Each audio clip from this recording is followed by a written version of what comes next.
Recording in progress. Bueno, ya listo. ¿Ya comenzó? Muy buenas Sí. tardes a todos los oyentes del canal de la, ¿cómo se llama? Biblioteca familiar, creo. Hoy les traemos una nueva entrevista, una entrevista que hemos estado esperando por mucho tiempo, un invitado selecto de la familia Ramírez. Y pues estamos muy interesados en escuchar parte de su vida, mi pez, qué Muchas le gracias. gusta, qué ha hecho, qué hace, cómo le va. Y que nos cuente mucho de usted. Queremos saber, conocer cosas que no sabemos de usted. Tenemos ahí un par de preguntas, pero sobre todo queremos escucharlo. Aquí mi compañero de entrevista tiene algo que decir, alguna introducción. Bueno, para comenzar, cuéntenos quién es Diego, sí, comenzar con eso. Esas preguntas son súper difíciles. Pero bueno. Algo sencillito. Sí. Bueno, muchas gracias por la invitación. Hoy estoy en nombre de Claudia, patrocinado por la familia brasileña que nos ha dado una acogida impresionante durante estos últimos meses. Bueno, responder la pregunta es bien difícil. Y digamos que no quiero hacerlo súper filosófico porque podría ser interesante hacerlo súper filosófico y no preguntarse quién es uno. Pero en general, yo creo que una de las cosas interesantes es que soy como una mezcla de varias cosas, o sea, de varias personalidades. Y eso se refleja en que no es fácil definirse si yo soy en la parte profesional muy enfocado en la parte financiera, trabajo, pues como todos lo saben, en riesgos. Según Adriana, pero no, en realidad trabajo en la parte financiera ya hace más de 23 años y es algo que realmente me gustó mucho y me apasiona, y es un mercado en el cual es un mercado que se maneja mucho dinero, es un mercado que está muy manejado por mostrar cosas, es decir, son personas que siempre uno las ve muy bien vestidas, carros muy bonitos, las oficinas siempre son los mejores lugares de las ciudades, los mejores restaurantes, las mejores... En general, se manejan muchas cosas de dinero y como no necesariamente son apariencias, pero sí, digamos que uno dentro de su cabeza uno le pregunta no necesariamente banquero, sino en particular inversiones, y pues uno siempre piensa en lo más fancy, digamos, o más sofisticado que puede haber. Entonces, eso sería, digamos, desde el punto de vista de trabajo, pero eso no tiene nada que ver con lo que yo soy en la parte ya no profesional. Entonces, a mí me gusta siempre pensar que cuando voy a trabajar, como cualquier otra persona se pone un uniforme, yo también me pongo mi uniforme, entonces me pongo mi camisa, me pongo mi traje, y pues siento como que me puse un uniforme, entonces tomo una posición bien diferente frente a las cosas. Cuando me quito el uniforme, pues entonces soy mucho más sencillo, entonces tengo pantalones súper relajados, tenis, y he aprendido que para balancear las cosas, lo mejor era desarrollar la parte artística y la parte más humana. Y eso, digamos, que es lo que he empezado a trabajar ya hace ya un par de años. Entonces, en la parte artística es, no sé, pintar, fotografía, cosas así.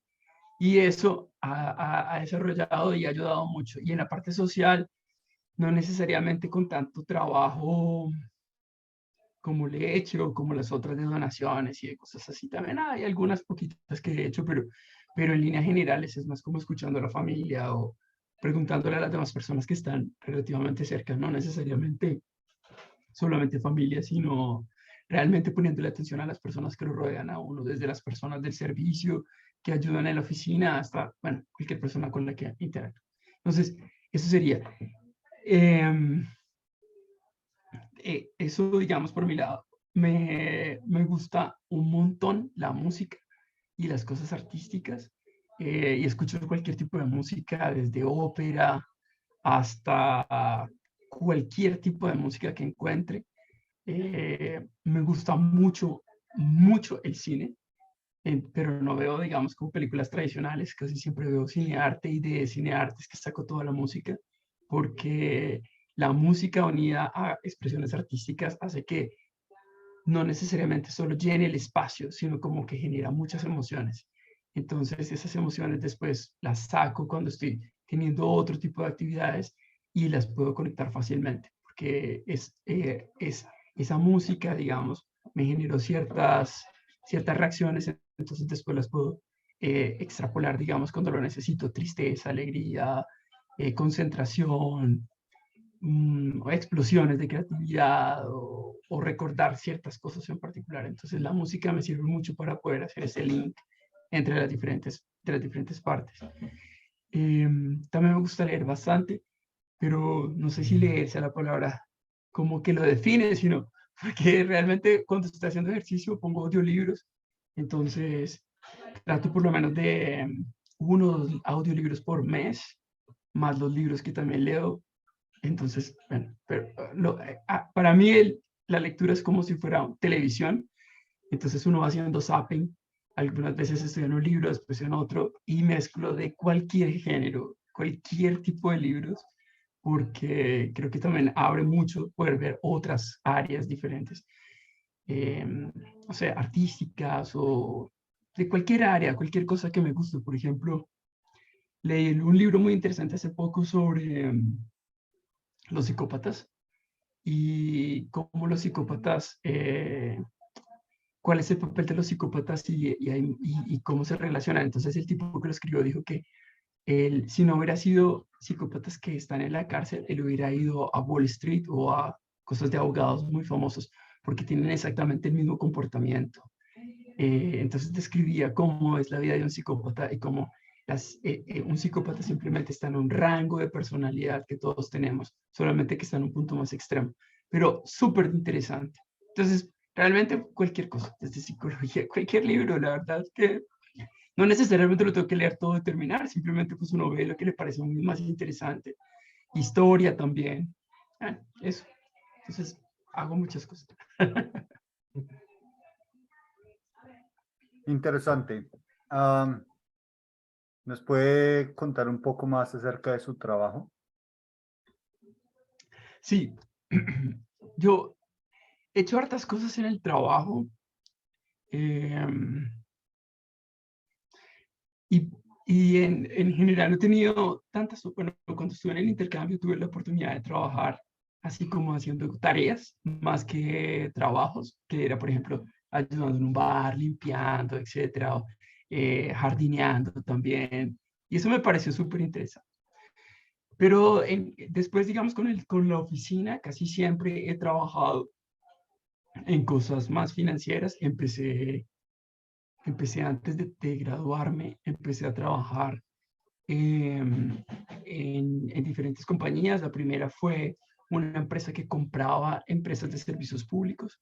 Eso estuvo interesante porque era valoración de compañías y negociación para adquirir algunas compañías pequeñas en Colombia, de servicios públicos, en particular de basuras.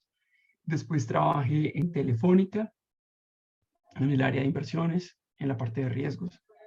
Después me fui para Chile y en Chile trabajé en una consultora durante un par de años. Eso fue súper interesante porque me permitió viajar y vivir en India durante unos meses, vivir en Nueva York durante unos meses, vivir en Chicago durante unos meses, y trabajar con gente de todas partes. Eso fue súper divertido, con gente de la India, chatica, tica, y vaya, vaya, tica, y fue muy interesante.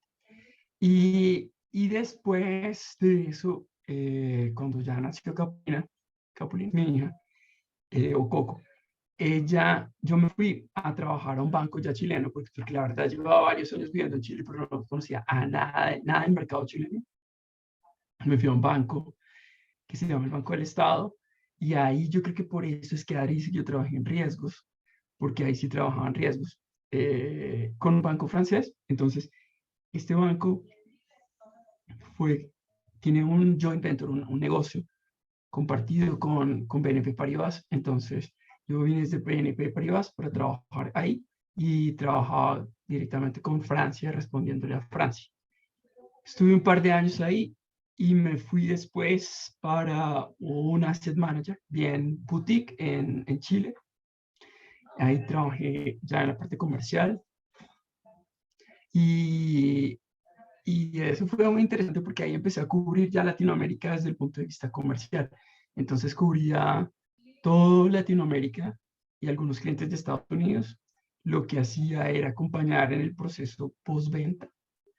No, postventa no. Sería como, habían unos vendedores que hacían hunting, es decir, que iban a buscar los clientes como solo para traerlos, para ver qué negocios había, y una vez que el cliente venía, pues mi trabajo era entender las necesidades exactamente y acompañarlos hasta que se hacía la inversión. Era un proceso como, no sé, un proceso de acompañamiento con el cliente. De ahí monté una empresa que era interesante porque siempre tenía las ganas de emprender y habíamos hecho hartas cosas para emprender, desde con Carlos Andrés hicimos una cosa de postres y puso un localcito de ropa también pequeñito Eso le ahí iba a en preguntar, Fontibón. Lanza. Se le iba a preguntar que en sus emprendimientos, pero bueno, ya que lo Sí, toca. Porque sí, varios emprendimientos en Postres Canani, luego sí, en Chile. Bueno, el puesto de eh, ropa y bueno, todavía no el sé si puesto todavía de sigue ropa. con eso. Ujú. No, el puesto de ropa, después traté de montar una empresa, pues la monté y monté una empresa y tenía todas las cosas y eso. No, siempre quise vender cosas y me gustaba. Del colegio vendía, no sé, croissants, sándwiches, todo realmente. Cualquier cosa, trabajos, impresiones, traducciones, lo que fuera, lo que necesitara la persona, yo lo vendía. Em, pero sí, siempre fue una parte muy importante y me metí ahí en esa empresa por muchas cosas que pasaron, porque mi abuelo se murió. eh, Después de eso también una vez estaba en Panamá surfeando y nos quedamos con dos personas más en el mar abierto y no sabíamos a dónde íbamos y nos rescataron, pero también fue una experiencia interesante que uno piensa sobre su vida y pensando que se va a morir. Entonces uno dice, pues interesante saber cómo pasa y al vivir uno por fuera, nadie sabe nada, nadie sabía qué cuentas tenía, dónde estaba, absolutamente nada, reconstruir mi vida, que era casi en su totalidad online, era muy difícil. Entonces pensé en una empresa que sirviera para eso, para de cierta manera un seguro que acompañara cuando a uno le pasaba algo, que se activara y le mostrara todas las diferentes como pasos y toda su vida, digamos, más digital. Eso fue hace unos 8 o 9 años, más o menos, eso fue hace un montón de tiempo. Yo creo que fue muy avanzado en el momento. Facebook ni siquiera había pensado en qué pasaba con las cuentas cuando la gente se moría. Entonces, ahora ya hay muchas más políticas sobre eso, pero en ese momento no. Y era una buena idea, yo todavía sigo creyendo que es una buena idea, la verdad. Cada vez es más importante eso, pero el timing no fue el adecuado y pues se necesita mucha plata para emprender en cosas así. Entonces, pues no funcionó. Aprendí un montón, pero no funcionó. Eh, de ahí estuve viviendo en Colombia 6 meses sin trabajo con leche. Eso fue súper interesante porque vivíamos en un apartamentico bien normal, en un barrio que era súper complicado. Y bueno, tenía un presupuesto bien restringido, digamos, para poder consumir las cosas y funcionó bien. No necesariamente no era que no tuviera tanta plata, solamente que yo pensaba que, y pues todavía lo pienso, que uno tiene que consumir de acuerdo a lo que gana. Si no está ganando nada, pues obviamente mi consumo debería ser lo más bajo posible. Entonces, pues estaba haciéndolo de esa manera. Y de ahí estuve buscando trabajo en Colombia mucho tiempo, nunca me funcionó. Voy a decir como yo creo que decía me tienes, yo creo que lo solía mierda, porque es que no me llamaron ni a una entrevista. Eh, y ¿Por qué? ¿Era después, por el acento, mi pez? ¿Le yo sonaba muy creo, chileno? no, hablaba súper chileno, todavía tengo el acento chileno marcadísimo. Entonces, No, no Dados, sé por qué. tú nunca has tenido el acento chileno, tú llevas viviendo allá o duraste viviendo un montón de años y nunca se te pegó ni un poquitico. Siempre No, mantuviste tu acento Respondiendo. muy Sí, ya. colombiano, muy colombiano. Él No lo se te muy pretende. Yo colombiano. creo que si lo ves con otros chilenos, ahí saca el shusha.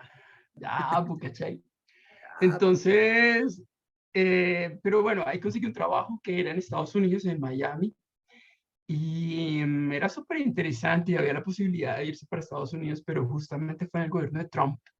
Entonces, eso fue un problema gigantesco para poder uno trabajar, porque pues vino Trump, entonces era una restricción gigantesca para poder trabajar, entonces justo llegué cuando llegó Trump. Y entonces al final lo que me proponían era estar en Miami un tiempo y después viajar para cubrir los clientes en Latinoamérica.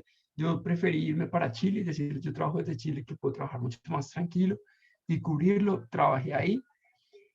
Después me fui con unos amigos, también era un emprendimiento, pero un emprendimiento ya mucho más cuantitativo, una empresa que estaba más grande y sonaba muy interesante. Entonces me fui a trabajar con ellos. Eh, y también fue muy bueno. Fue, digamos que estaban haciendo cosas que yo decía, esta empresa puede llegar muy lejos, pero el gerente general era un poquito loco. Y como que el gerente, que era el que trajo la idea inicial, el tipo empezó a pelear con los socios y al final, pues bueno, se separaron. Y cuando se separaron, se fueron las personas con las que yo había llegado, que eran las que conocía, las que confiaba. Entonces, al final dije, no, yo también creo que mejor me voy porque este señor está haciendo puras locuras y locuras con dinero es usualmente una multa o cárcel o cualquier cosa. Entonces era más fácil uno, cuando el señor se volvió un poquito rayado con las cosas, entonces mejor salirse ahí. Y me fui a trabajar con el banco BCI, siempre trabajando en la parte comercial, siempre trabajando en las inversiones en la parte comercial. Voy a tratar de contar como de manera sencilla qué es lo que yo vendo. Existen, digamos, como empresas de inversiones, que son, por ejemplo, compañías de seguros o, por ejemplo, compañías que se dedican a hacer vehículos de inversión, tipo, por ejemplo, en Colombia sería Da Vivienda, Credit Corp, el Banco de Bogotá, la fiduciaria del Banco de Bogotá, etcétera. Y el banco parcero, para no decir algún nombres, códigos o no sé, alguna persona que se pueda tener un problema con los nombres que diga, el banco parcero también. Ese es comprometer a Aldeana. comprometer a Aldeana Verdura, jamás, es una persona muy famosa. Entonces, esas empresas necesitan, cuando están invirtiendo, muchas veces necesitan productos más específicos con objetivos específicos y con unas estrategias de inversión bien particulares. Y lo que yo hacía era vender esas estrategias como profesionales de inversión. Mis clientes siempre fueron fondos de pensiones, compañías de seguros, etcétera, así como muy, muy grandes. Y también, o empresas gringas, también multinacionales grandes que necesitaban distribuir esos productos a estos clientes. Entonces representábamos esas marcas y trabajaba con ellos directamente. Casi siempre he trabajado pues, en inglés, haciendo como una especie de filtro entre los gringos y los latinos, pues porque son culturas bien diferentes y formas de trabajar muy diferentes. Y ahí trabajé con ellos un par de años, eso estuvo muy bien porque me permitió volver otra vez como a estabilizarme económicamente. Y ahora me estoy trabajando hace ya un año con la Bolsa de Londres y estoy trabajando como gerente comercial para Latinoamérica y distribuyendo un área bien más específica aún, que es la parte de índices, que serían estrategias, un índice, o sería como lo mismo, como esas estrategias en las cuales se agarran, digamos, conocimientos, se generan esas estrategias, se empaquetan y se le venden, digamos, a empresas muy grandes para que ellos la monten en un producto. En líneas generales, nosotros seríamos una de las fábricas más grandes en el mundo para hacer estrategias de inversión y nosotros simplemente les ponemos un sello y la persona le pone su marquita y lo vende, digamos, con el producto que ellos quieran, pero nosotros somos los generadores, digamos, de esas estrategias. Eso sería un resumen muy grande, digamos, de lo que sería mi vida laboral y desde el punto de vista profesional.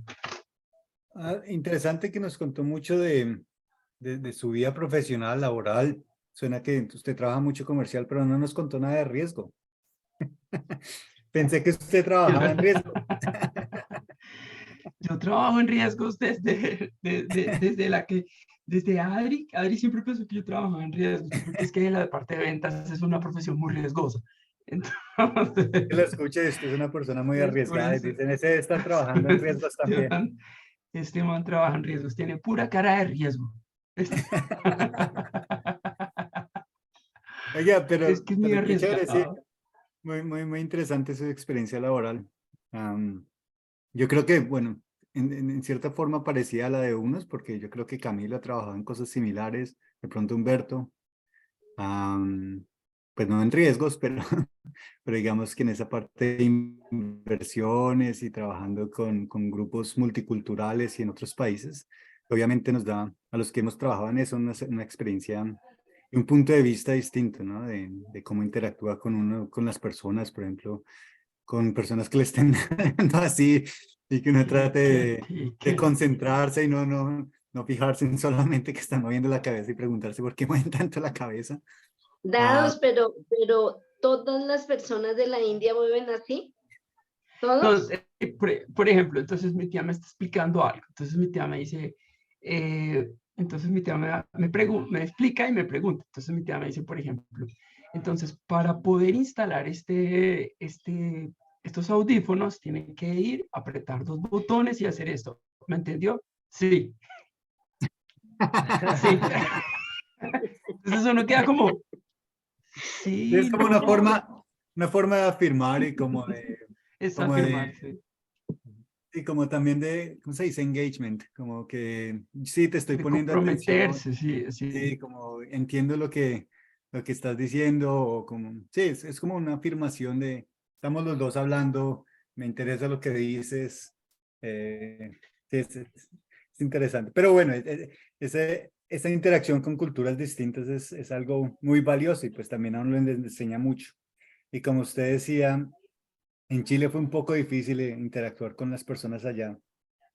¿Qué momentos difíciles vivió usted en Chile? Yo creo que vivió muchísimos. Fueron momentos complicados. ¿Quiere hablarnos de esos momentos y cómo hizo para superarlos y cómo qué son las cosas a las que usted se aferra cuando están en esos momentos difíciles? ¿Qué cosas lo hacen batallar y pasar esos momentos complicados? Yo creo que son como, hay como dos momentos importantes. El primer momento importante fue al puro inicio de llegar a Chile. Y eso fue bien interesante, me gustó bastante esa, esa enseñanza porque yo creo que en general venía con una, como digamos, como de una manera en la cual, por temas, digamos, de estudio, porque estudio bastante y aparte de eso, pues digamos que como que se me facilitan algunas cosas, entonces venía siempre con muy buenas notas, acostumbrado, digamos, a tener buenas posiciones en términos de académicamente, siempre estaba entre los 5 primeros puestos, en la universidad también tuve súper buen promedio y como una identidad en realidad, uno se genera ciertas identidades ante uno mismo, entonces esta identidad frente a mí mismo era un reconocimiento, digamos, desde el punto de vista académico. Hay otras personas que dicen, no sé, mi identidad es porque soy el chistoso de la clase, otros dicen, mi identidad es porque soy bueno en los deportes, soy el goleador del equipo, siempre soy el goleador del equipo, lo que fuera, o sea, no sé, uno genera esa identidad y uno a sí mismo se considera, pues bueno, en ese tipo de acciones. Cuando llegué a Chile y estaba haciendo la maestría, pues escogí mal la maestría, la verdad. Y, y empecé a ver cosas que no había vivido, y eso que había vivido solo en Suiza y todo, y uno dice, ah, los suizos son complicados y eso, pero realmente los chilenos eran los más complicados que yo he estado, son personas súper envidiosas. Por ejemplo, no sé, los chilenos, ellos podían comprarse los libros, pero ellos iban, pedían los libros prestados, los devolvían y los ponían en partes muy diferentes de la biblioteca para que nadie los pudiera sacar. y así los que estábamos de intercambio o que estábamos afuera, pues sabían que no podíamos comprar el libro, pero tampoco lo podíamos sacar. Entonces tenían una ventaja. Y todo era porque la universidad tenía un sistema de evaluación por curva.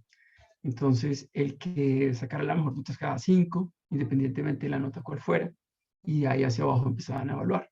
Entonces, pues, el problema es que dentro de los que venían extranjeros habían 2 personas muy inteligentes, especialmente una niña de Vietnam, que es brillante, o sea, que ella haya estado muy por encima de los demás.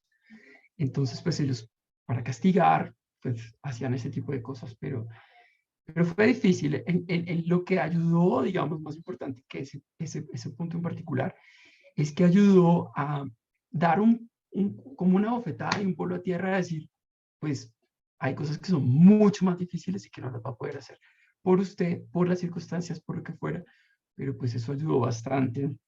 Entonces, eso fue una situación difícil, aparte de estar nuevo, no tener dinero, eh, y pues es una sociedad en que no hay acogida para el extranjero, nadie se preocupa por uno. Usualmente afuera uno no se preocupa la gente por uno, pero digamos que Chile era bien difícil para ser amigos, muy difícil para ser amigos. Entonces, esa fue la primera instancia, digamos, como que importante y dividió. Después empecé a trabajaba solo con extranjeros, entonces, pues fue mucho más fácil. Y los chilenos que tenía eran chilenos que habían vivido afuera. Entonces, esos chilenos que viven afuera son otro chileno, son o chilenas. Son personas que son abiertas, son amables, son eh, muy como uno, como que siente lo que uno siente. Entonces, son personas extremadamente cercanas y por eso tuve un par de amigos chilenos, pero eran de esas personas, de los que habían vivido afuera, de los que conocían cómo era afuera, tenían familiares afuera.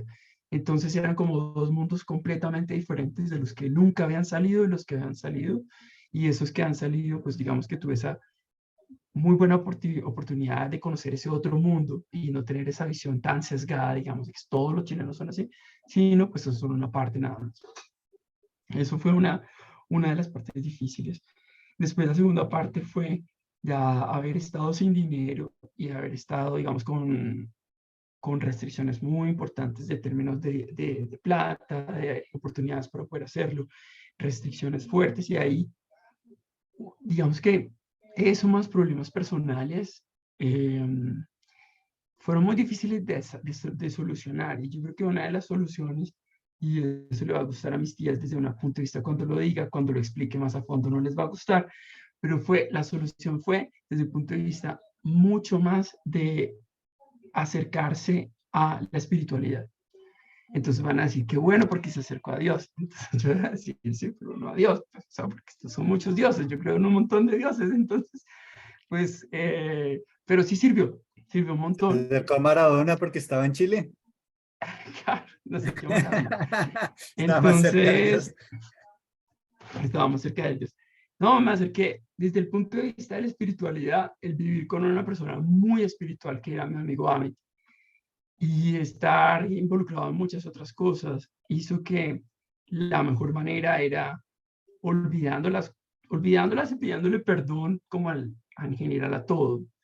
Y, y eso fue un cambio súper importante. O sea, es como cuando uno ya no tiene, no sé, como que no tiene miedo porque no tiene miedo porque no tiene nada que perder, pero no tiene nada que perder desde un muy buen sentido de la palabra. Es decir, las cosas por su peso no me importan.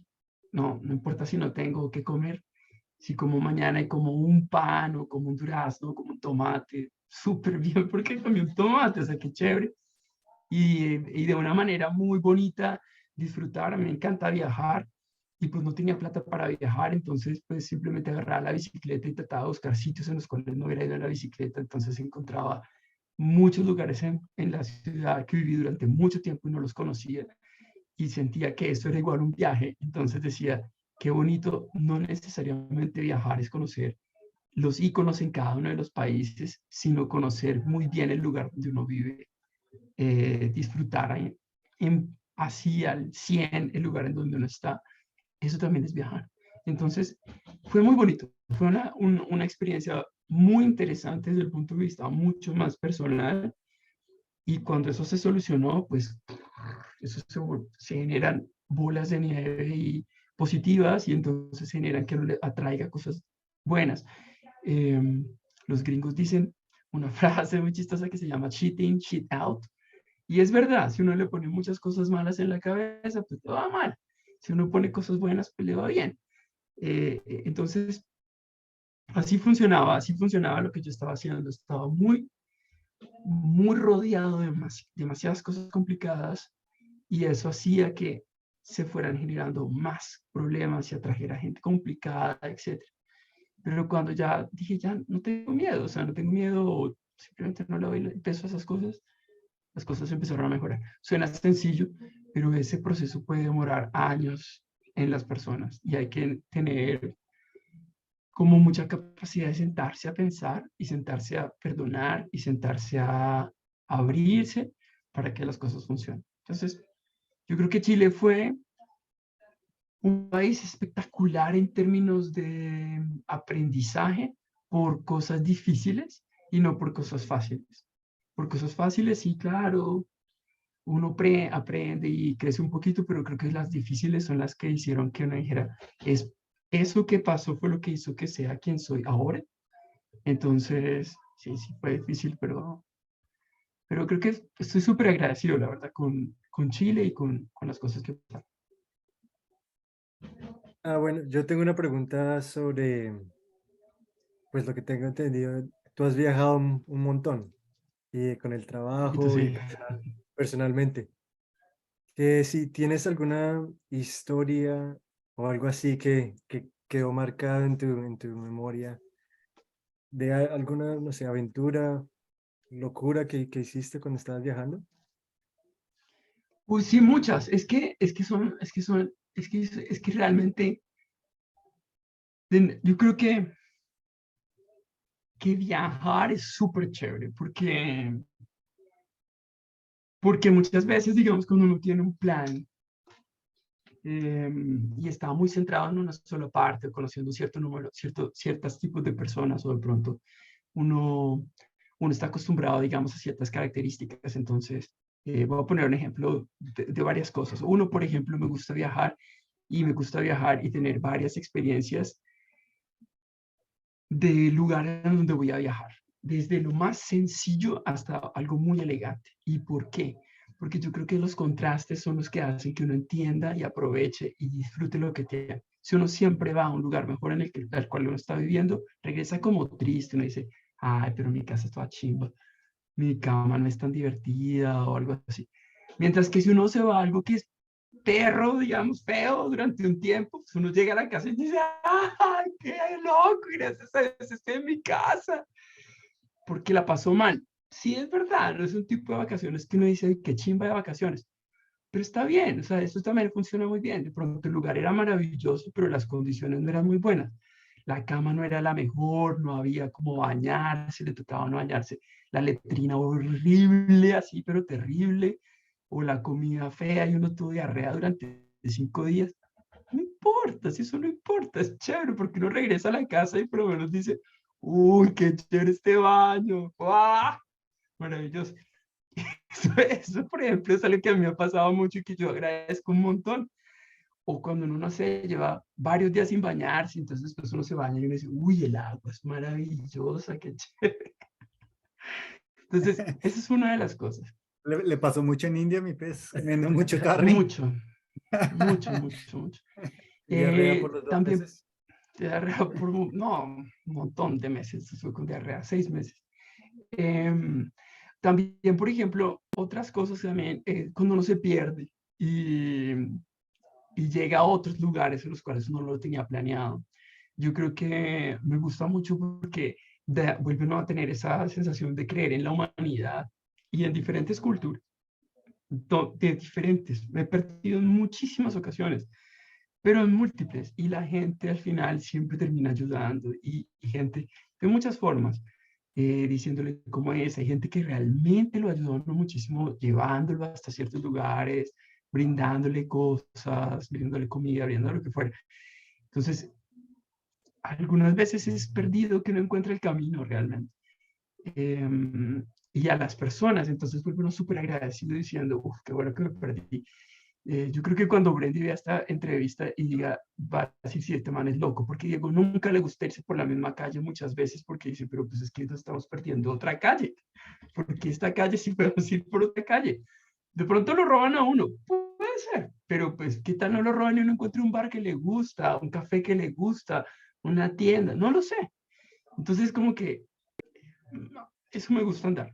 Y situaciones bien particulares que uno diga, esta situación fue muy interesante. Yo creo que he tenido varios eh, situaciones, por ejemplo, en Costa Rica, no sé, en Panamá, cuando me quedé, que fuimos a surfear y nos dejaron abandonados allá en el mar, porque es en la mitad del mar, en un sitio que se llama Black Rock, así, y en la mitad de las islas de noche, pues uno no sabía hacia qué lado irse, y tiene corriente que sale hacia el mar, entonces uno tampoco sabe si sigue la corriente va a llegar a la playa, no necesariamente, porque pues la corriente también lleva hacia el mar. Entonces no sabe uno cuál corriente es la que está. En el día es más fácil verlo, pero en la noche sin luz no es fácil. Esa fue una situación bien complicada. También me perdí en Suiza esquiando. Dados, eh, pero ¿cómo fue esa de Panamá? ¿Por qué los dejaron? ¿Qué pasó? Porque uno llega a Panamá y en Bocas del Toro son muchas islas, entonces solo funciona con lanchas. Y había una ola muy famosa, muy chévere que se llama Black Rock, que queda, pero hay que irse en lancha 20 minutos y ellos lo botan en el mar y uno rema hasta una ola. La ola lo lleva como por 1 kilómetro, es que es una ola espectacular. Y después uno vuelve y otra vez lo hace. Pero alguien tiene que ir por uno. Nosotros le pagamos a un señor que fuera en una lancha y no fue, nunca. Entonces nos abandonaron en el mar y al final nos rescató un pescador, pero no porque el pescador nos fue a buscar, sino uno de los tipos con los que yo estaba surfeando tenía más energía que nosotros claramente.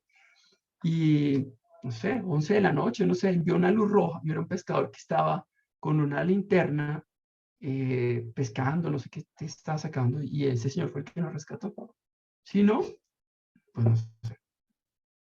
Qué horror, qué susto, Dios mío. Y además era de noche, dado si no había tiburones. Ya no sé, no quería pensar en eso. Lo peor no era eso, lo peor es que me ha caído porque si uno se quedaba mucho más tiempo tenía que salirse de la ola revienta, pues porque tiene que reventar en alguna parte, no revienta en la playa, revienta en un coral. Entonces si uno se espera hasta el coral, pues el coral lo destroza. Yo me quise salir, pero me salí tarde, y entonces la ola igual me pegó, me golpeó contra el coral y me ha raspado toda la espalda acá. Entonces estaba todo cortado y yo, tiburones, y yo, pero esto todo cortado. No, no, pues no pensaba en eso. Era más fácil no pensar. Oiga, suena, Lanza, como se pierde tanto, suena que su merced necesita uno de esos PLBs, Personal Located Beacons, que son para las personas que se pierden seguido. Yo necesito uno de esos también.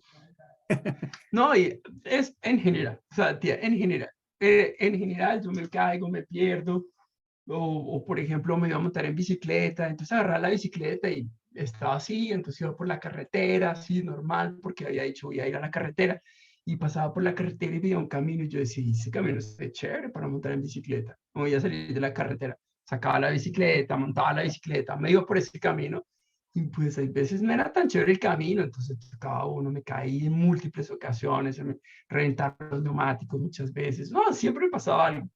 Una vez estaba montando en bicicleta, me caí, me clavé un palo en la rodilla, me quedó el palo metido en la rodilla, así.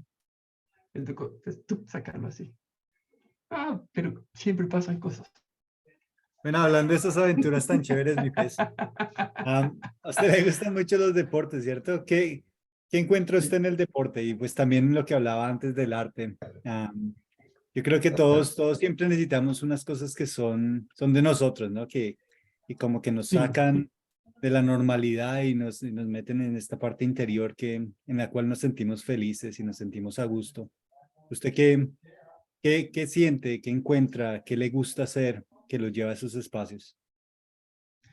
Es súper importante porque, como decía, la vida es, la vida es para encontrar equilibrios. Cualquier cosa que uno haga y se va hacia los extremos, no le va a traer nada bueno. Es muy difícil encontrar algo bueno en un extremo. En lo que uno haga, cualquier cosa, lo que uno nombre, le va a generar un problema. Ni Y siquiera en los estas deportes cosas como, extremos. ni siquiera deportes extremos, en general el deporte y el arte lo que hacen son traer partes, digamos, de lo que uno tiene en su cabeza hacia estados más tranquilos. Y yo creo que todos deberíamos tener hobbies. En mi caso, pues yo tengo harta energía y yo creo que sufro de trastorno, de estos que uno no se puede quedar quieto y que tiene mucha energía.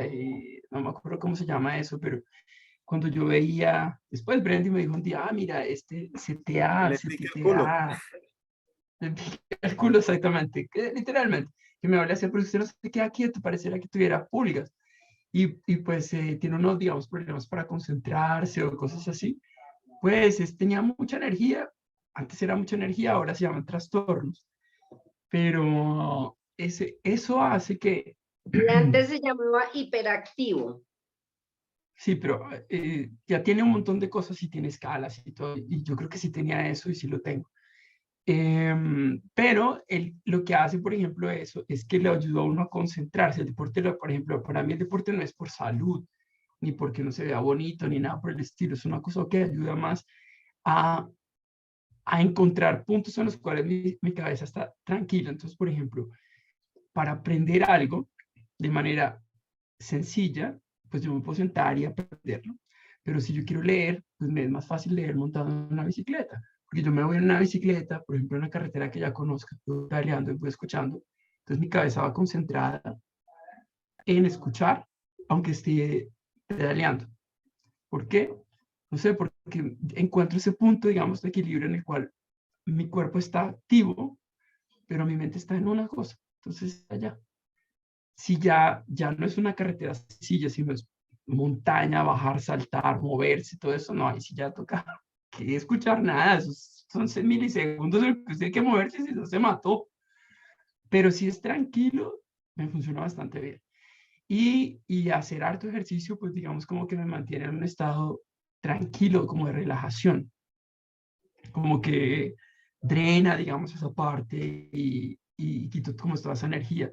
Si yo tengo una idea que me da en la cabeza, yo puedo pasar toda la noche pensando en eso, dormir pensando en eso, levantarme, seguir pensando en eso y estar así durante una semana.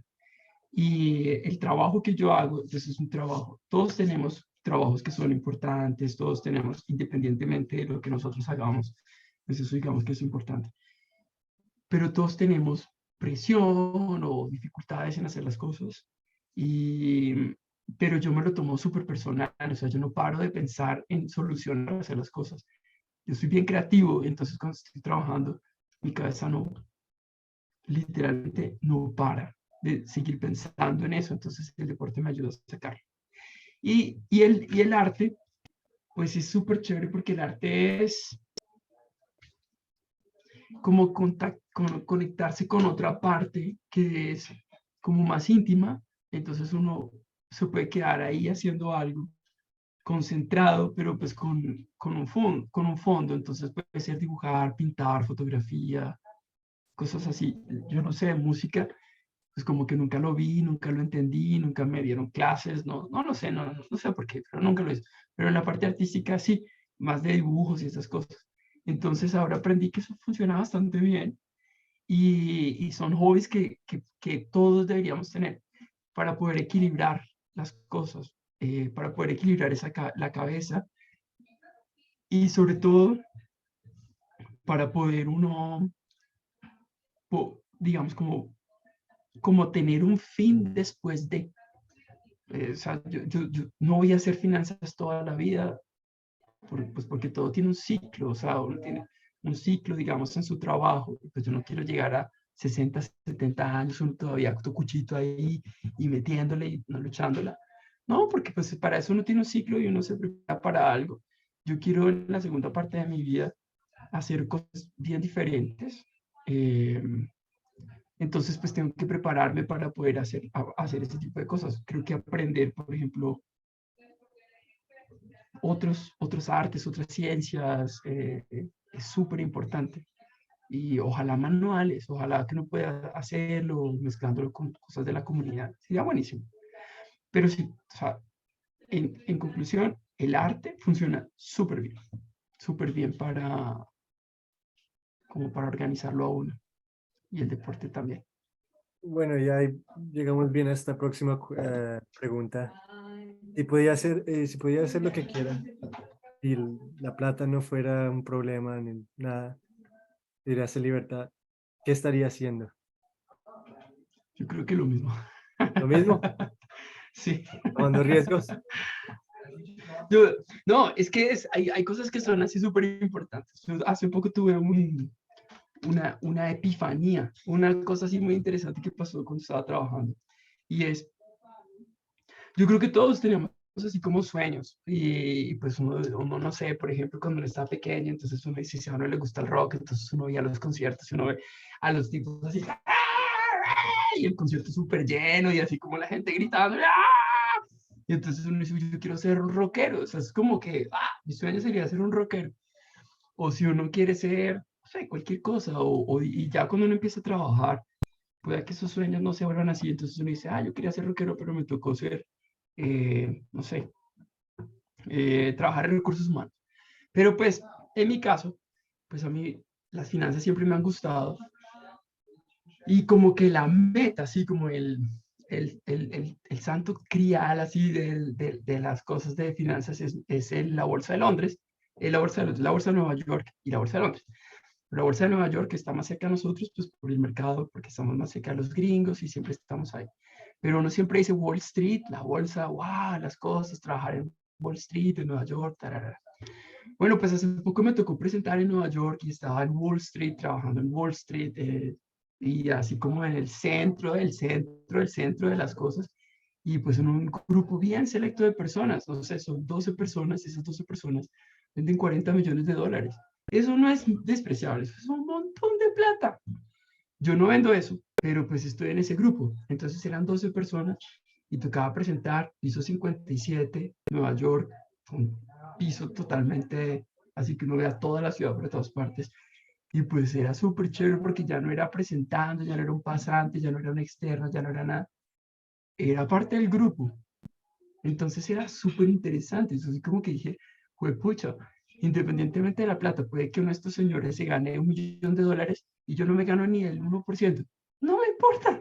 Si es que al final eso no me lo van a quitar, es como lo que uno lo bailado no se lo quitan a uno. Yo igual me sentía feliz y yo decía, qué chévere. Estos tipos nunca se imaginaron que nosotros venimos de un pueblo en Tauramena. Y miren eso, o sea, en una generación, es que no estamos hablando de 5 generaciones después, es una generación después. O sea, es la primera generación que tiene, digamos, de la segunda generación, es como los primeros que empezaron a tener formación universitaria y uno llegar como a uno de los puntos cumbres, pues yo decía, no, pucha, o sea, súper bien. Pues no trabajo en Nueva York directamente, pero pues trabajo en el grupo, hago eso, pero fue chévere. Entonces, por eso digo, no lo cambiaría, yo no cambiaría esa sensación por plata. Yo creo que eso no tiene sentido. Yo creo que esa sensación que yo sentí y como como decir, uy, fue pucha, lo hice bien, me fue bien, qué chévere, y el lugar en donde estaba me pareció súper bueno. Si uno presenta un paper o defiende su tesis doctoral o hace alguna cosa o no se siente, mira alrededor y dice, wow, donde estoy trabajando es impresionante, la máquina que tengo al frente es impresionante, la gente que tengo, lo que estoy haciendo es muy chévere. Yo creo que esto vale más la pena que no tener 1 millón o 2 millones o 3 o 5 millones de dólares en la cuenta, pues que al final uno se acostumbra. 10 días, un año después, uno de los 5 millones de dólares, pues ahí está. Tampoco es que cambie mucho, se acostumbra a la gente a las cosas.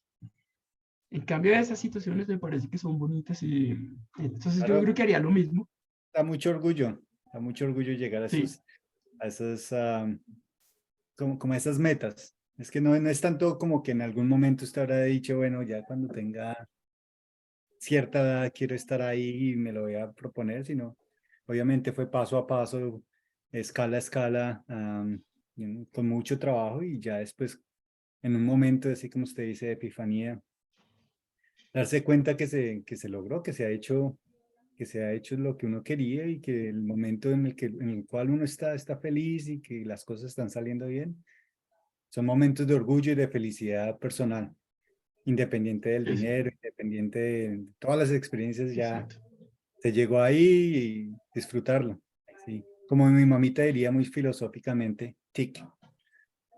Entonces ya puede hacer un tic en eso. Pero bueno, Es verdad. también tocaste una parte bastante interesante, la parte de la familia, la parte de las raíces, de donde venimos, de toda la hermosa familia de la cual hacemos parte. Entonces le quería Eso es preguntar verdad. eso, ¿qué enseñanzas usted tiene, a qué enseñanzas se ha aferrado, qué cosas le han enseñado, lo han marcado de su juventud, de Eso su es súper familia, difícil. de crecer con la tía Betty como mamá, de Lalán como hermano, con la abuelita en la casa, con tío Luis, con Camilo, con Julián, que igual, ahí sí, yo en cierta forma lo envidiaba un poco cuando era chico porque usted estaba en el centro de la familia, porque siempre que toda la familia se reunía, era en la casa de la abuela. Entonces Claro. siempre estaba ahí en todos los eventos, había todos los paseos, estaba ahí en todas las cosas, que es un lugar así bastante rico para crecer, un lugar bastante lindo porque pues toda la familia está alrededor. Entonces, ¿qué cosas aprendió usted cuando era chico? ¿Qué cosas lo marcaron? ¿Qué cosas le dieron la formación o bueno, las ideas, como el ejemplo? ¿Qué cosas Es, aprendió usted de e- joven? es, es bien interesante, mi pez, porque es que las cosas que uno aprende de joven las ve cuando es viejo. O sea, uno esa parte de la vida la ve como un espejo retrovisor. O sea, uno va manejando, ¿verdad? Pero lo que aprende lo ve con el espejo retrovisor. O sea, como que uno se voltea y mira y dice, oh, pero no lo ve hacia adelante, lo ve hacia atrás. O sea, uno conecta hacia atrás. Entonces, pues cuando uno está en ese momento, como usted bien lo dijo, mi pez, en la esquina del movimiento, que era donde pasaba todo, em, pues como que uno no se daba cuenta de esas cosas. O sea, yo me vine a dar cuenta que nosotros teníamos mucho dinero cuando ya no tenía eso. Entonces, por ejemplo, ahora que me toca pagar eso, pues yo digo, ay, marito, pero es que íbamos con billetes, o sea, teníamos mucha plata, fruta, carne, teníamos diversiones, fiestas, paseos. Yo creo que rara vez uno viaja una familia con tanto dinero para viajar tanto, para hacer tantas cosas. Entonces, siempre pensaba que el dinero estaba expresado en otras cosas, como por ejemplo, no sé, vivir en el norte de la ciudad o hacer otras cosas, y yo creo que era bien diferente la concepción del dinero ahora que tengo. Entonces digo, vivimos una familia con muy rica, no dinero, pero muy rica, porque teníamos muchas cosas, de verdad, muchas. Es que muchas es muchas. Em, por ejemplo, no sé, cuando yo llego y le digo, no, wow, una vez yo me fui a la casa de un compañero en la universidad, al lado de Unicentro, un apartamento de unos 280 metros cuadrados, un dúplex, hijo único, gigantesca, la sala, las cocinas, todo era gigantesco. Y al mal le sirvieron el almuerzo y no nos sirvieron a nosotros. Nos tocó casi que verlo comer. Y yo decía, qué man tan pobre, de verdad. Porque no tiene con quién compartir y porque su almuerzo era bien chimbo, o sea, era un almuerzo así súper pequeñito con pocas cosas. Yo decía, en cambio, mi abuela tenía jugo para cada uno, un montón de cosas, llegaba uno, la olla, chaca, chaca, chaca. Si llegaban varias personas, ya, se hacían más comidas, se fritaban huevos, se hacía algo.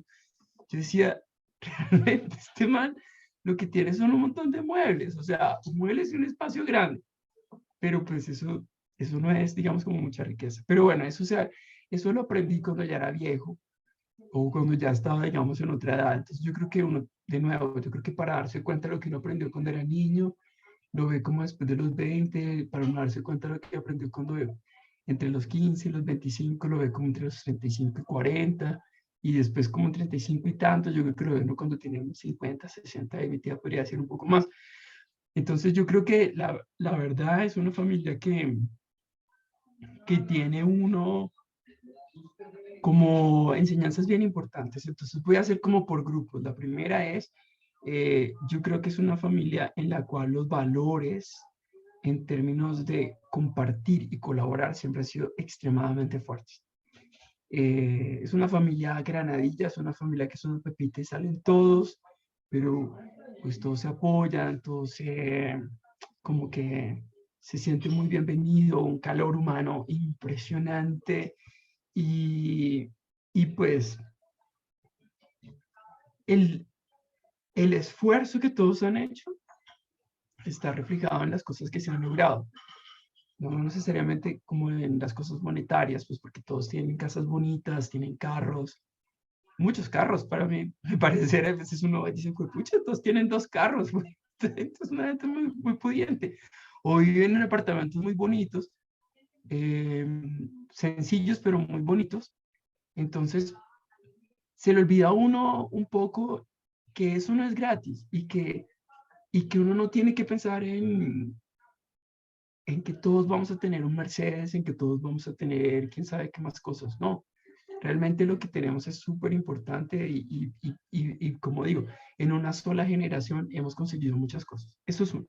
La segunda es, yo creo que siempre hablan de innovadores o de personas, digamos, que son con esa vena, digamos, de desarrollar empresas y pues como que uno dice, ay, sí, qué chévere, y lo ve así como si fuera algo lejano, o sea, así como que uno dice, wow, es el tipo que inventó Apple o esas cosas así, pero no lo ve en el día a día en las personas. Y hay personas supremamente emprendedoras en la casa, pero es que es impresionante. Mi tía Olga, por ejemplo. Mi tía Olga fue emprendedora desde siempre, pues tenía el colegio, después ahora está haciendo un montón de cosas ahí con como, digamos, con el tema, digamos, de los cultivos, etcétera, pero ella siempre fue emprendedora. Ella siempre estaba montando su empresa, ella siempre estuvo haciéndolo. Solamente que en ese momento no se llamaba con todas las cosas, pero si ella hubiera nacido ahora, mi tía sería, no sé, así, mujer emprendedora, no sé cuánto, negra. No, que le falta hacer coja y ya sería todo. O sea, ahí ya, mejor dicho, becada, por todas partes la sacaría porque tiene todo. Entonces, como que uno dice, pues, pucha, solo que ahora, pues digamos como que es más activo socialmente eso. Pero ella es súper buena. Mi tía Inés también, y Walter, yo me acuerdo, pues, no sé, la luchaban y le metían las ganas a todo. Entonces uno iba, empujaba el carrito desde Fontibón, los llevaba hasta el Parque La Giralda y hacían cosas y vendían, o hacían las arepas en masa y vendían, no sé, esas cosas así. Mi tío Carlos también, yo creo que es súper inteligente, con muy buenas capacidades para hacer cosas, tiene buenas ideas, en ejecución no tanto. Yo creo que el problema de mi tío es la ejecución, no las ideas ni el manejo de las cosas. Él necesita más alguien que lo ayude en ejecución, pero sí es una persona como muy enfocada hacia ese tipo de cosas. Entonces yo creo que tenemos muchas ideas. Mi abuela y mi abuelo, pues claramente ellos, de ahí vienen las cosas, ¿sabes de dónde vienen? Mi abuelita también tenía negocios, tuvo tiendas, tuvo cosas, se las rebuscaba de todas las maneras, y mi abuelo también, pues. Entonces, yo creo que ese es un punto que también ha dado mucho. Y después, como ya digamos más personal, mi mamá y eso, yo creo que mi mamá siempre fue, o siempre ha dado más hacia el mantenerse en la constancia, eh, a hacer las cosas bien hechas y a tener una ética intachable. Entonces, eso yo creo que fue lo que, como las grandes enseñanzas de mi mamá desde el punto de vista como profesional. O sea, hace poquito estaba hablando con Brendy sobre lo fácil que era sentarse a que mi mamá le revisara las tareas, porque tenía una paciencia grandísima.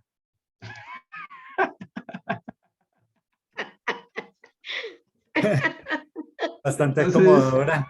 Me no, gusta el eso punto de era, vista que utilizaste en esta tarea. ¿Qué te parece si lo reenfocamos?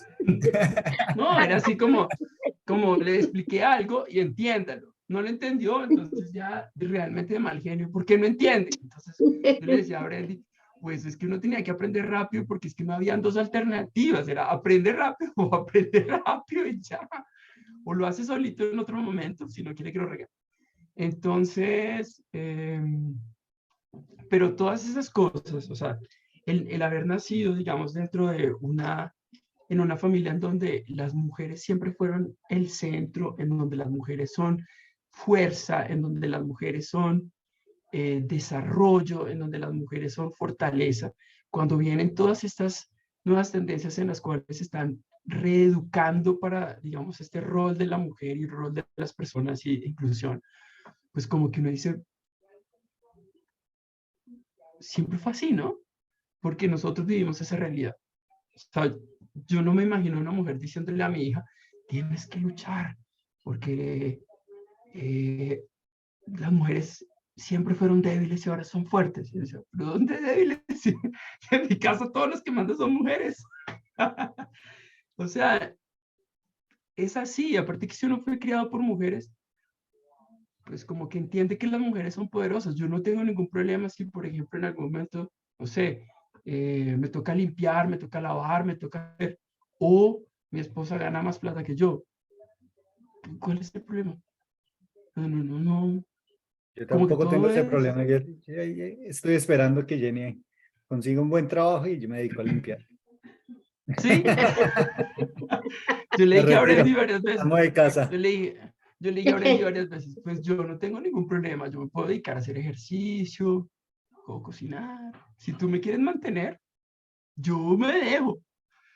100% apoyo esa causa de las mujeres al poder.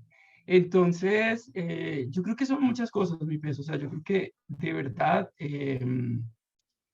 haciendo un análisis bien importante, digamos, de nuestra familia, yo creo que lo que en alguna, sí, de verdad, lo que en algún momento fue un ejercicio muy difícil de poder salir adelante, es decir, en entrega, en sacrificio, en todo, es definitivamente lo que crea esas personas resilientes, esas personas con capacidad de dar, capacidad de hacer las cosas diferentes.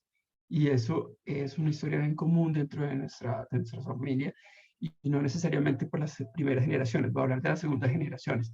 Y aquí en particular voy a hablar de Claudia, porque la conozco bien, y de Sandy también. Personas que tienen una capacidad gigante de hacer. Entonces, no necesariamente se quedaron en mis tías, sino también, eso también se ha visto en las sobrinas. Eh, Diana también una capacidad muy chévere para poder darle un giro muy importante a su vida en una edad más grande, lo cual es de admirar, me quito el sombrero porque no es fácil cambiar. Y ella lo está haciendo. Entonces, pues eso es súper, súper chévere. Y, o Adri también, hace como 100.000 cosas al tiempo, es que uno dice, esta china qué hace, y siempre está con una sonrisa, ¿Se siempre refiere al está, de Ana? perdón, Ah, aldeana, por favor. un lapsus, es que estaba leyendo yo Sí, aquí sí. otra cosa.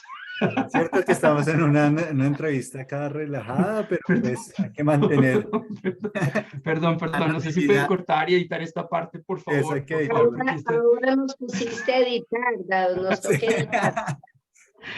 ay, lo siento, se me olvida que de verdad, Aldeana es una persona muy importante y Bueno, necesitamos hacer ahí algo. bueno, en Dado, cuanto a... cómo es tu relación con la LAN? ¿Qué nos puedes decir? ¿Qué Ah, nos puedes apuntar de tu vida con la LAN? yo tengo dos hermanos. Bueno, en realidad tengo bastantes. No, quiero contarles algo muy importante antes de eso. Cuando fui la última vez a Tauramena, veníamos en el carro y mi mamá me contó que mi papá tiene muchos hijos, pero dentro de esos que ha adoptado un hermano negro, un niñito negro. Entonces tengo un hermano negro. Eso es muy chévere. Eso hace que yo sea aún más inclusivo porque yo dije, güey, pucha, yo tenía un hermano negro, entonces ahora tengo un hermano. Pero no, entonces, pero sí tengo dos personas que yo considero mis hermanos. Pues uno es Lalán y el otro es José. Eh, y Lalán siempre ha sido como, pues, es que Lalán es como un ejemplo y, y somos bien diferentes en muchas cosas y parecidos en otras, pues obviamente porque fuimos criados en la misma casa, entonces tenemos muchas cosas que nos parecemos en diferentes niveles, pero pues nos parecemos, me imagino que en el orden y las cosas, independientemente que yo parezca un poco más desordenado, igual soy ordenado, pero yo casi nunca tuve problemas con la LAN de discusiones o de, digamos, como de estar peleando. Por ejemplo, Adri y yo peleaban un montón. No, yo con la LAN nunca peleé. Creo que nosotros nos apoyábamos mucho porque mi mamá era muy brava.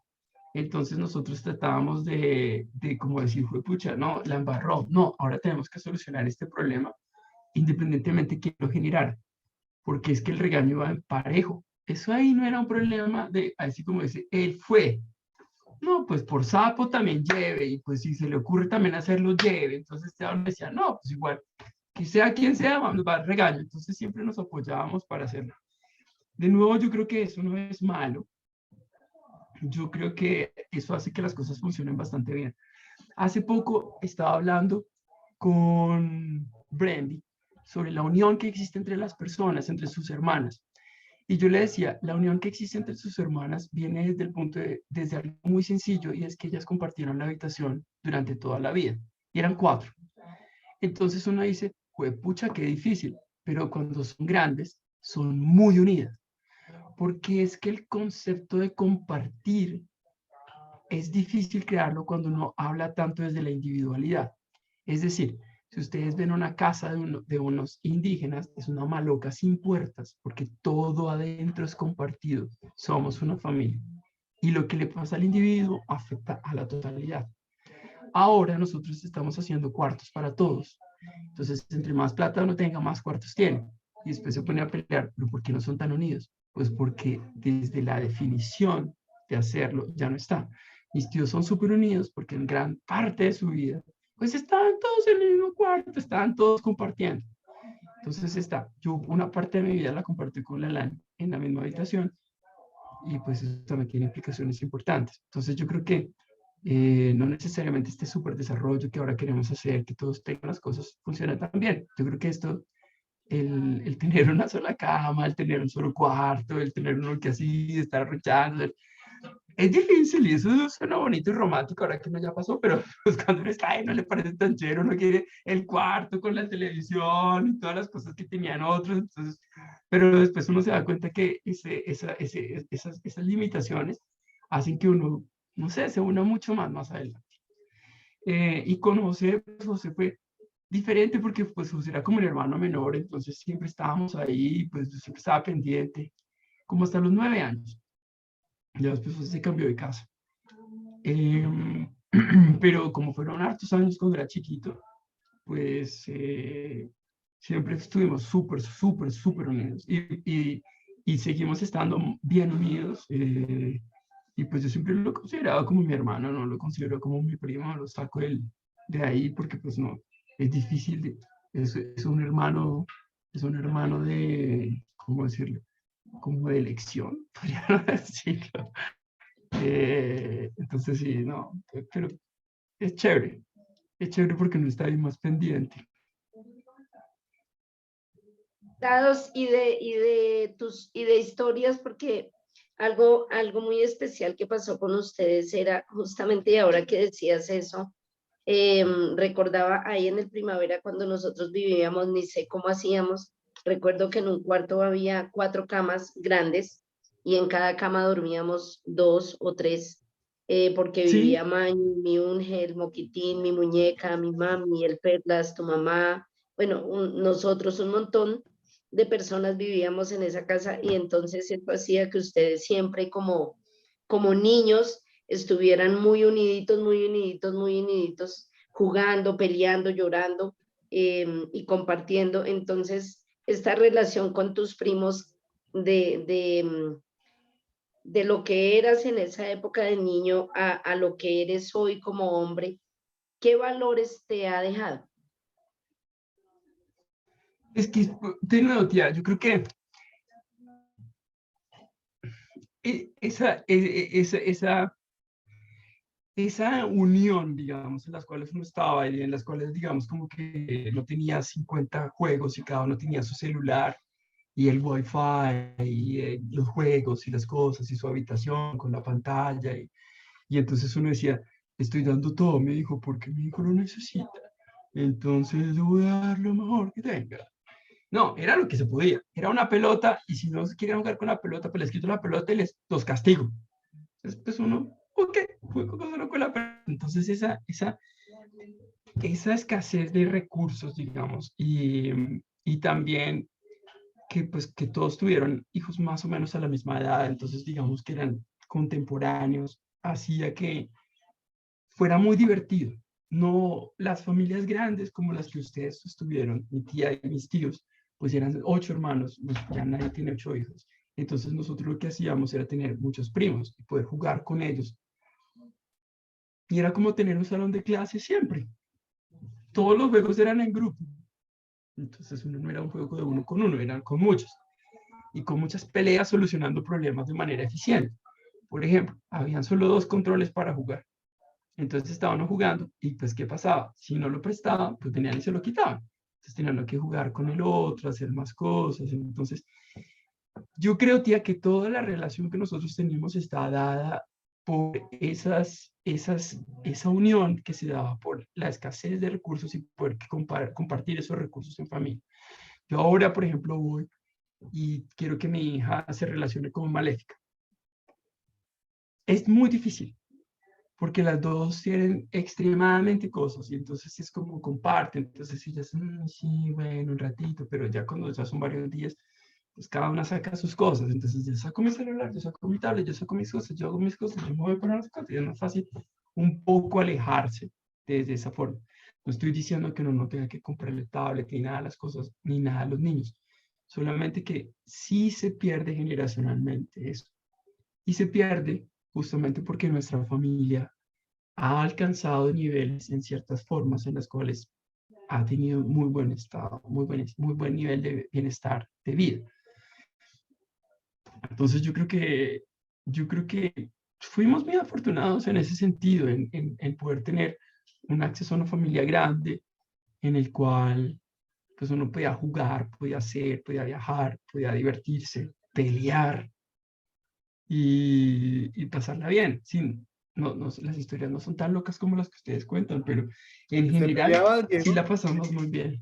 Yo no recuerdo que usted peleara, yo recuerdo era más bien un juego ameno, poco competitivo, sobre todo con Giovanni. Era algo tranquilo, que, muy bien, ganaste esta, yo de pronto gano la próxima, sí, sigamos Y sin, jugando.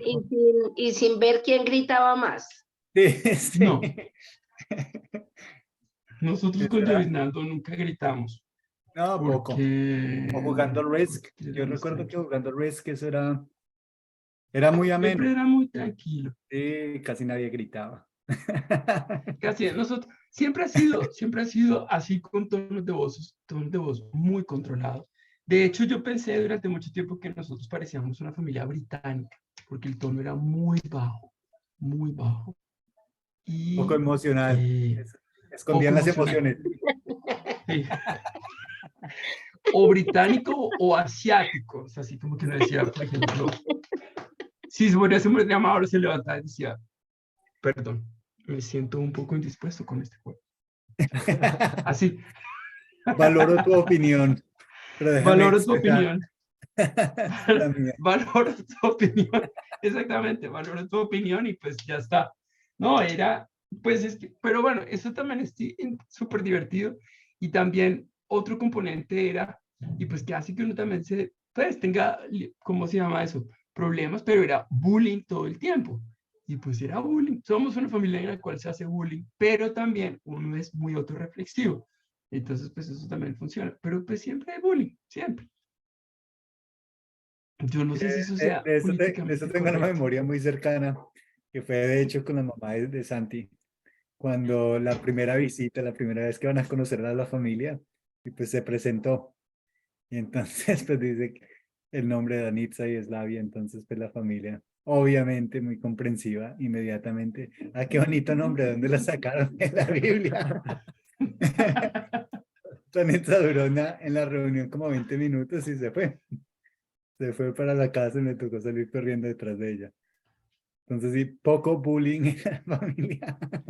Eso es así, y lastimosamente sí. Pero bueno, por eso digo, pues tiene uno que tener una capacidad de reírse mucho y saber que después se la puede contra otra persona, o sea, puede hacer más chistes y pues digamos está relativamente bien visto. O sea, ahora no sé, por decir una persona negra, gorda, y pues es como se trata uno en la casa. Entonces uno no puede decir, por ejemplo, no sé, a mi tía, venga aquí afrodescendiente. No,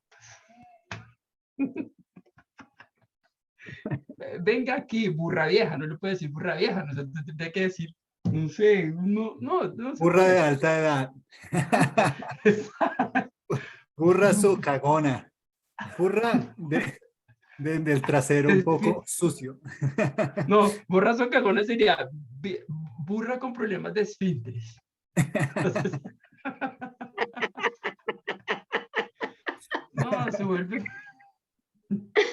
Entonces, yo creo de verdad que fue, o sea, siempre lo pienso y siempre digo, la verdad es que eh, es una suerte muy grande uno poder estar en la familia, en la época en la que a uno le tocó y pues digamos como que, no sé, fue bien interesante, la verdad, muy bonito, de una manera bien divertida, digamos, de vivir las cosas, de pasarla y pues qué bueno que tuve un montón de primos para poder disfrutar. Eso sí, no, y hago mucho en el Bueno, yo, relacionamiento. yo tengo, creo que la última pregunta que ya vamos a llegar o llegamos a la 1 hora.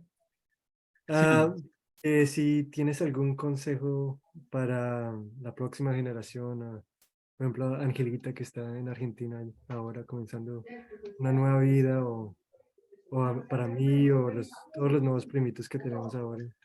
Sí, que si tienes algún consejo.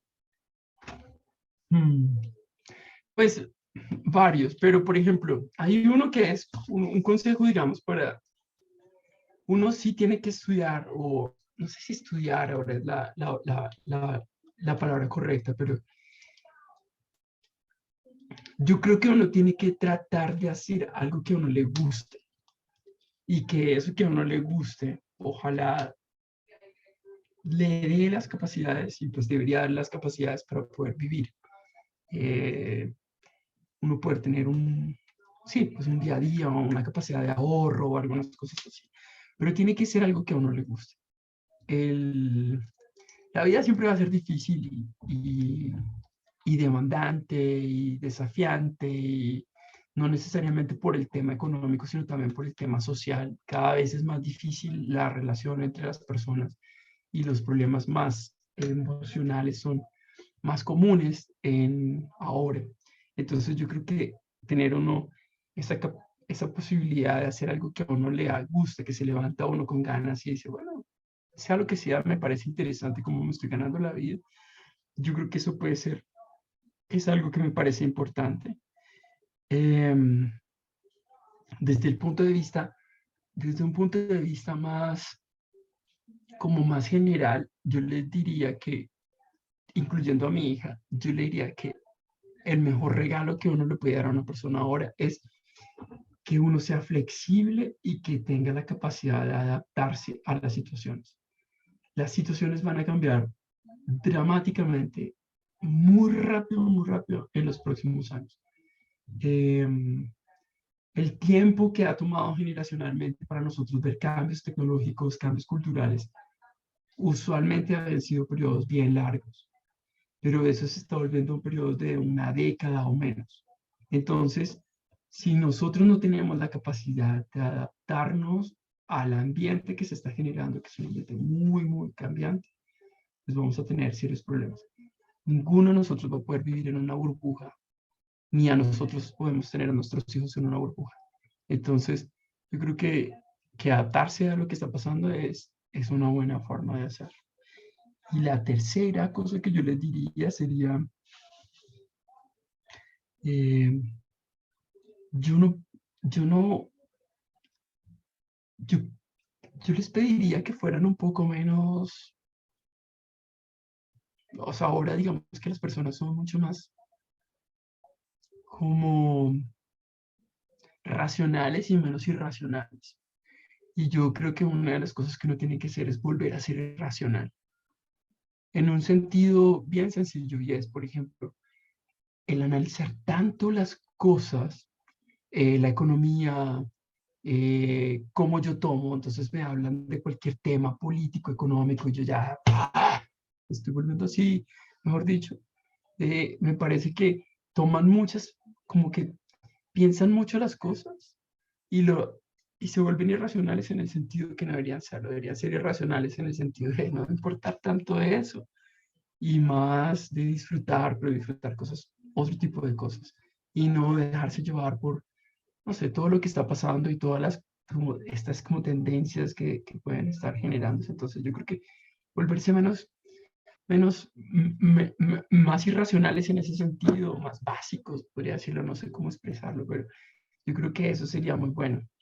Hay nuevas generaciones, son generaciones que tienen un nivel de como de, como de tantas cosas que les llegan al mismo tiempo y tanta demanda, como tanta presión por tantas cosas, que me parece que tienen que tomar un momento para pausar y decir, ya, chao, me valió 5 y me relajo y hago lo más básico posible y ya está. Bueno, mi pez, muy buena. Espera, antes de cerrar, yo quiero hacer 45 preguntitas más. Entonces, Yo tenía otra, tía. Que acabé de quiero pasar la hoja y preguntarte, me faltaba la mitad. quiero preguntarte, ¿quién es Mafe? ¿Qué representa Mafe en tu vida? Y cuáles son, cómo te proyectas tú más o menos en unos 10 años. Ahí sí, y rápidamente porque ya los entrevistadores nos dijeron que el tiempo se va a acabar. No, mi pregunta tenía que ver con eso, tía. ¿Quién es Mafe, de hecho? Brandy. Ah, Eso. No, Brandy es, Brandy es interesante porque Brandy es, yo diría que Brandy llega a ser como, como después de entenderme muy bien a mí, después de entender lo que quiero, pero desde el punto de vista personal, no nada que ver con lo que espero de otra persona, porque pues al final eso no, uno puede esperar lo que quiera, pero la otra persona es otra persona. Lo que uno necesita es entenderse a uno mismo y saber qué quiere y cómo es uno. Cuando me conocí mucho mejor, llegó una persona que estaba feliz conmigo como soy y pues yo soy feliz con ella como ella es. Entonces, lo más interesante de Brandy es que yo soy quien soy con ella, no soy alguien diferente. No me resbala, literalmente me levanto y no tengo ninguna máscara de ningún tipo. O sea, yo no con ella fui absolutamente transparente de cómo soy. No, no les mostré ni escogí ni nada. ¿Y por qué? Porque pues yo ya sabía cómo era. Entonces fue un montón de tiempo de pensar, de entender, de hacer, de cometer muchos errores. Y después de eso, pues como que ya uno entendiéndose y conociéndose un poco mejor, pues digamos como que puede seleccionar a una persona que lo conoce a uno. Yo creo que Brandy tiene un papel bien importante porque Brandy es compañía y es como un polo a tierra en muchas cosas. Si fuéramos un negocio, yo sería las ideas y el empuje y Brandy es la operación. Pero sin la operación no me iría no, chao, pues no funciona. O sea, puede tener todas las ideas, pero nunca llevar a cabo nada, pues chao. Pero la sola operación sin ideas tampoco funciona. Entonces yo creo que ella en línea general sería eso. Es súper simple, es súper sencilla. Y eso es chévere, porque pues como que no, yo no tengo ninguna presión frente a qué debo yo hacer con ella. Entonces no es como, ella está esperando de mí, no sé, dentro de 6 meses que nosotros, si todo sale bien, nos vamos a Europa y después compramos un Ferrari y nada de eso. O sea,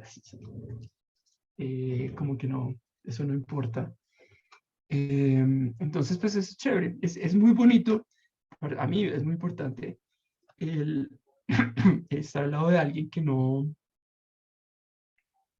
suena, es que no sé cómo decirlo, pero es como que si yo dijera que no espera nada de mí, suena como que ya no le importara yo y dijera, haga lo que quiera, que no me importa. Pero al revés, ella no me pone ninguna restricción de decir, yo quiero que tú seas eso.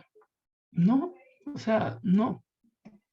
No, y yo creo que uno muchas veces le pone esas restricciones a la gente, como que yo, por ejemplo, digo, no sé, Santi, yo esperaba mucho más de ti, yo esperaba que tú en este momento ya lograras esto, haberás hecho esto, hicieras esto, y tú dices, pero pues no lo logré, lo siento, lo intenté, no sé.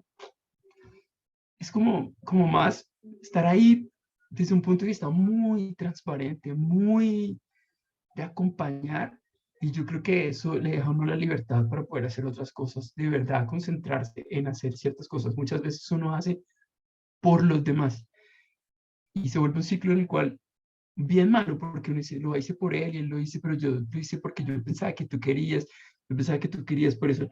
Al final termina un enredo. Cuando uno dice, no, pues, esa persona es tranquila, hace eso y ya, funciona mucho mejor. Entonces eso es Brendy. Yo creo que Brendy es una persona que ha ayudado bastante, digamos, en los últimos meses, en los últimos años, digamos, a que yo esté tranquilo, justamente por eso, porque es una persona que no genera, no me genera a mí ninguna presión desde el punto de vista de expectativas. Ah, qué bueno, bueno, y la pregunta que yo tenía ya para cerrar era más que es algo bastante de la familia, y yo creo que usted es uno de los mayores exponentes de eso, es ¿cuál es el proceso mental y de dónde toman la inspiración para darle nombres a las personas? ¿Por qué nunca utilizamos No el sé. nombre propio? Porque siempre son nombres distintos. ¿De dónde sale eso? Yo eso lo he pensado bastante en mi test, y yo creo que en, el punto para mí, por ejemplo, es que cuando uno nombra algo, lo vuelve más propio. Entonces, por ejemplo, si yo llego y le digo, no sé, este apartamento le voy a poner un nombre, o a mi carro o a mi bicicleta le voy a poner un nombre, a mi guitarra le voy a poner un nombre, le voy a poner, no sé, Pepita. Entonces uno dice, uy, marica, Pepita se me dañó. El nombrar las cosas tiene un efecto psicológico bien importante. Y entonces yo creo que para mí tiene ese efecto, digamos, el nombrar a las personas. Yo le pongo apodos, muchos apodos a las personas que me importan, a las demás, pues es su nombre. Y segundo, pues a mí cuando también me dicen por el nombre Diego, y en varias ocasiones siento mucho formalismo al respecto. Por ejemplo, en la oficina, ok, Diego, ya. Pero si ya somos así, es como que siento. Una vez yo le dije a mi hija Camila y se puso como, wow, o sea, ¿qué fue lo que pasó aquí? Porque creo que sería la primera vez en la vida que la llamaba Camila. Y como que sintió que la regañé, pero muy mal, porque pues nunca en la vida le había dicho Camila. Eh, entonces, pues yo creo que es por eso, desde mi punto de vista es por eso. Yo creo que nosotros somos una familia muy cariñosa, pero Ujú. ese cariño lo hace uno poniéndole el apodo al resto, o sea, como que es mío, ese es mi nombre para esa persona. Sí, yo creo que Y tiene eso mucho es eso, sentido. Sí, es como mm, darle afecto, es como usted dice, darle nombrarlo. afecto, Es parte de mi vida, nombrar, es el parte de mi asignar vida, sí. afecto. Ujú. Ah, pues muy, muy Porque rico escucharlo, mi pez. Yo creo que ha sido una de las entrevistas que más he esperado escuchar y pues qué rico haber sido parte. Gracias a mi tía también por habernos acompañado y pues a Santi obviamente también por estar acá.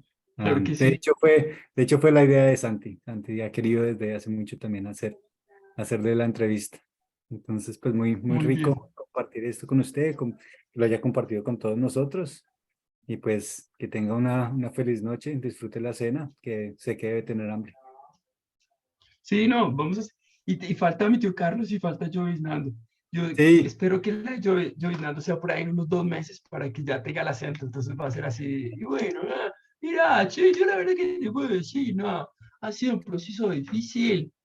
Eh, el proceso de aprendizaje en Uruguay ha sido, no sé qué te puedo decir, un quilombo, la verdad, un quilombo. No, porque Pero es bueno, de che, meterle el enredado del negro que no se le entiende en Sí. español. uy, va a ser súper difícil, súper difícil. Vale, pues Pero esa sí, entrevista entonces para verla pronto. sí, Chao, buenas muy noches, bien. los amo mucho, besitos. Abrazo. Chao, Besitos, Andresito. gracias por el tiempo, los Gracias, quiero mucho, chao, chao. gracias.